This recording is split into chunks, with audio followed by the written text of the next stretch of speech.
नमस्कार दर्शक बंधु आज मो सिंदूर अधिकार सीरियल आपण मैंने देखा पाइबे एक जबरदस्त सीन कहीं आज मुक्ति जितेबले जीवन में घटी सबू सत जानी देवे से मुक्ति पूरा आश्चर्य हो कहीं आज काली काका को आउ धनश्री को एकाठी देखी मुक्ति पूरा आश्चर्य हो से गोटे मोबाइल रे से रेकर्ड करुवे किंतु से तांको मुक्ति को कहीं देखी नथिबे। धनश्री आउ काली काका एकाठी होई कथा होथिबे जेमिति कहिबे जानी नथिबे।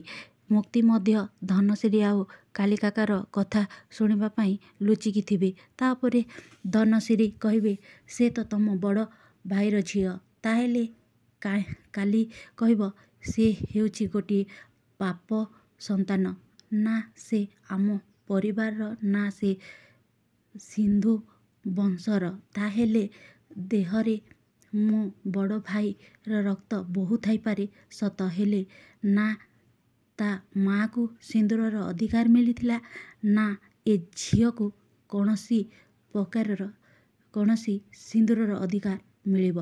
धनश्री आउ काली जहाँ भी कथा हेउथिबे सबु किछि निज मोबाइल रे मुक्ति काबू करुनथिबे किंतु जेतेबेले मुक्ति तांको विषय सबु किछि जानिबे से मोबाइल रे पूरा पूरी रेकर्ड करि पारि नथिबे किंतु मुक्ति को बहुत बड़ झटका लगी कहीं मुक्ति जितेबले ए सबू सत जानी निजको सी भांगी पड़ी। तो दर्शक बंधु आपण मानकु कौन लगुच एते सबू कथा जानला परे कौन से दास परिवार रे रहिबे मुक्ति ना घर छाड़ी सबुदिन चली जिबे। जदि हाँ ताहेले चैनल को लाइक शेयर सब्सक्राइब कर दियंतु।